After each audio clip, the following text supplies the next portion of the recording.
emptiness in your life isn't because you don't have enough rights. You have all the rights there are. You have more than you should. And it isn't because you lack consumerist options. You have Amazon and pornography, man. You can get whatever you want whenever you want it. And if that's still not working, well, what are you missing? Well, maybe you're missing the opposite of that. A little bit of restraint, a little bit of sacrifice, some responsibility. Man, stop bullshit. If you really got a problem with your life, you'll change it. You're not tired of being broke. You're not tired of being stuck. You're not tired, because if you was tired, you would actually do some shit about it. I'm tired of everybody running around complaining as if you're on the receiving end of whatever this world wants to dump on you and you don't have a choice. It's time to grow up, man. Excuses sound best to the person that's making them up. Anybody who is determined to do something, who wants something to be different, it will eventually be different. Everything around you is going to change as soon as you change the things around you. Change your mind and everything about your bank account, your surroundings, your environment will all change. If you're creative enough, can you find the answer? Yes or no? If you're determined enough, can you find the breakthrough? Yes or no? Creativity, decisiveness, passion. These are the ultimate human resources. And when you engage these resources, you can get any other resource on earth. Stop telling yourself the story because you don't have the money, you don't have the time. That's bullshit. It's because you haven't committed yourself where you would burn your fucking votes. If you want to take the fucking island, burn your fucking votes, and you will take the island, because people, when they're going to either die or succeed, tend to succeed. But most of us give ourselves a way out, and that's why we don't have what we want. Put yourself in a position where you can't retreat, where it's do or die, sink or swim. Here's what you'll find out. You'll develop incredible swimming skills. You'll find yourself stroking unlike you've ever seen before. Through the inspiration of desperation, you'll become more creative than ever before. Throw your whole self into it.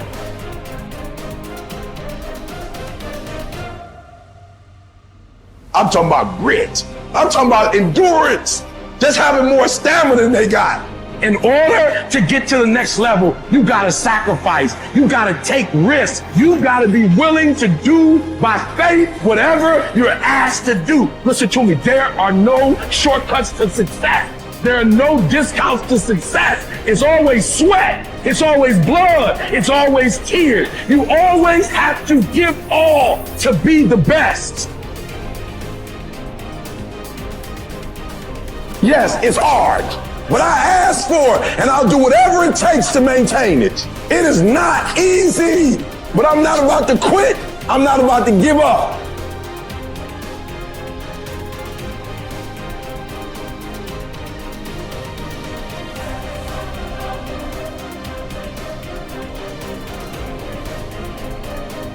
If you've explicitly formulated a set of goals and you're pursuing them, then you've adopted the responsibility to act in a certain manner to make those goals realize themselves. That's responsibility that you've adopted rather than responsibility that's being imposed on you, assuming that you've thought through the goals and you find your spirit in harmony with those goals. You can consult your resentment. I think that's a very useful step. If you find yourself angry and bitter about the things that you are responsible for doing, then that's an indication that you might be operating under some unhealthy compulsion, that you're rebelling, and that's the reason for the resentment against the insistence that you act in a certain way. Although it's also possible that you're just immature and that you're rebelling against the discipline that's necessary to attain the goals that you genuinely do want to attain and that are valid and that you are actively engaged in constructing. So you have to get that straight, and some of that's a consequence of thought, and again, some of that's a consequence of discussion with other people with whom you're intimate enough to have a conversation like that. And perhaps they have conversations about similar things with you if you're fortunate. At the end of God's creation, describing how order emerges from chaos or being from potential, there's this strange line, which is probably the most important line that's ever been written in our culture, at the basis of our culture. And that is that men and women are made in the image of God. And what does that mean? Well, if God is that which confronts potential with truth and courage and makes what's good out of potential, that seems to indicate that we have the same faculty. Like on a smaller scale, we're not omniscient, but we're not bloody well nothing. You know, our conscious is integrally tied into the structure of being in some manner we don't understand. And it certainly is the case that we take what isn't and turn it into what is. That's something, man. That's quite the trick we've been able to manage. And so we're made in that image. And so what are we supposed to do? Well, that's what we're supposed to do. We're supposed to type our letters and make our phrases and construct our sentences and build our paragraphs and put our chapters together and make our books and communicate to people and straighten out the damn culture and constrain the malevolence and ignorance that besets each of us and push nature back and extend ourselves out into the unknown and confront the potential that's there in illimitable quantities and make the world better than it could be otherwise. To move it away from hell, and it can certainly become that, and toward heaven to the degree that we can manage that. And that is a good enough goal. That's the thing. You need something, you know, because your life is tough. It's hard. You need something that, you know, you need something to get out of bed for and fight for. And that's something, right? To fight, let's say, against hell and for heaven. That's something to fight for. You know, if you want to be convinced about this, like read a little bit about hell.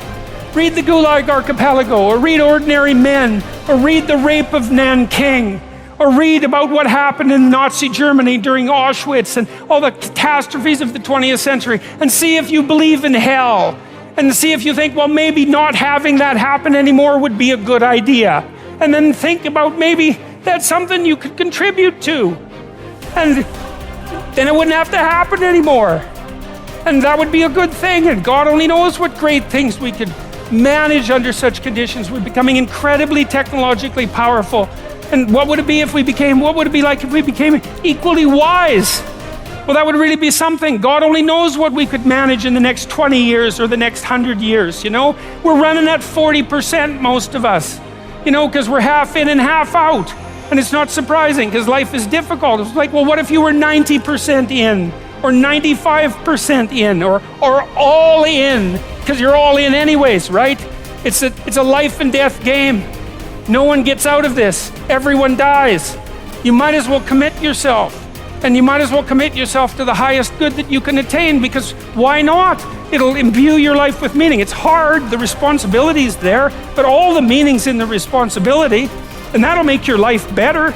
It'll make your family's life better. And it should make your culture better.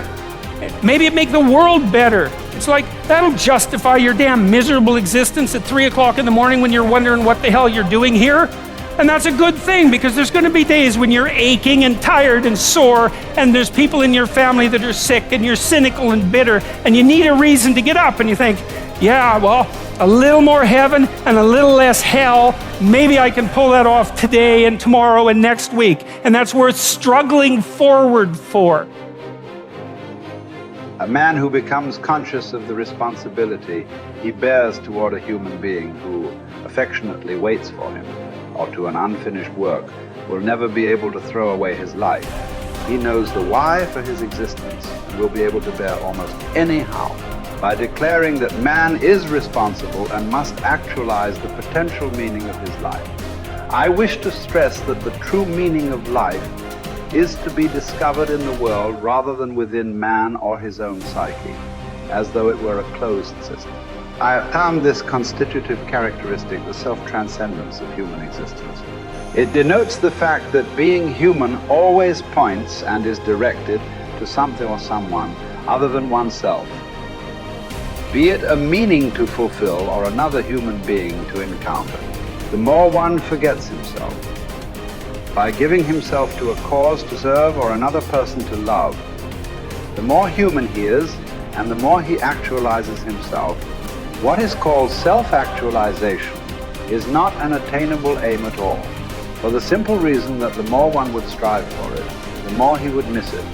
In other words, self-actualization is possible only as a side effect of self-transcendence. A human being is not one thing among others. Things determine each other, but man is ultimately self-determining what he becomes within the limits of endowment and environment. He has made out of himself.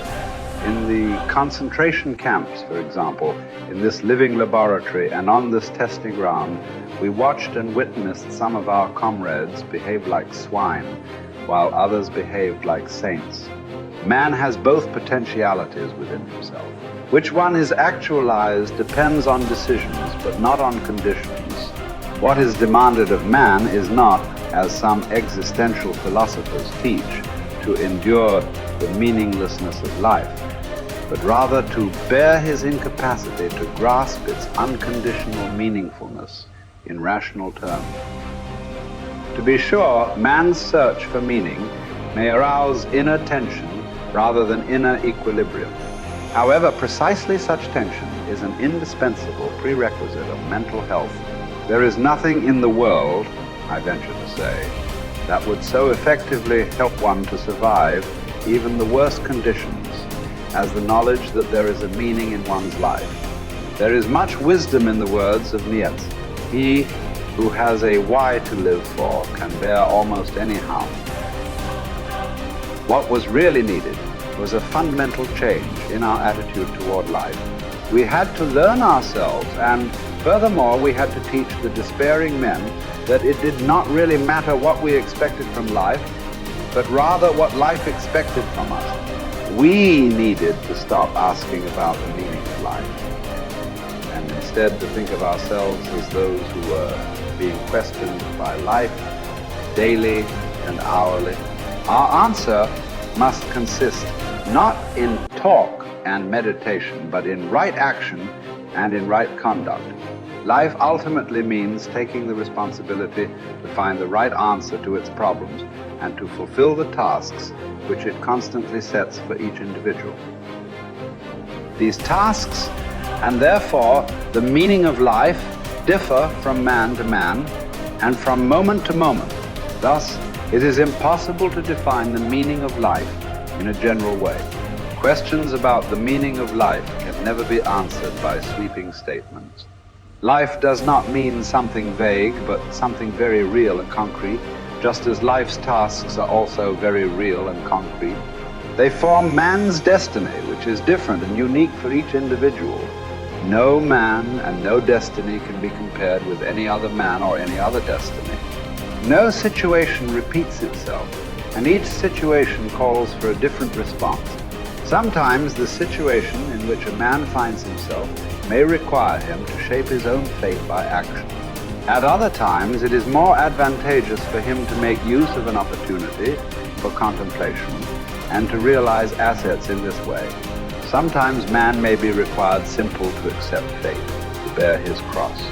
Every situation is distinguished by its uniqueness, and there is always only one right answer to the problem posed by the situation at hand. When a man finds that it is his destiny to suffer, he will have to accept his suffering as his task, his single and unique task.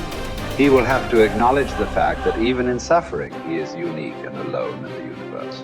No one can relieve him of his suffering or suffer in his place. His unique opportunity lies in the way in which he bears his burden.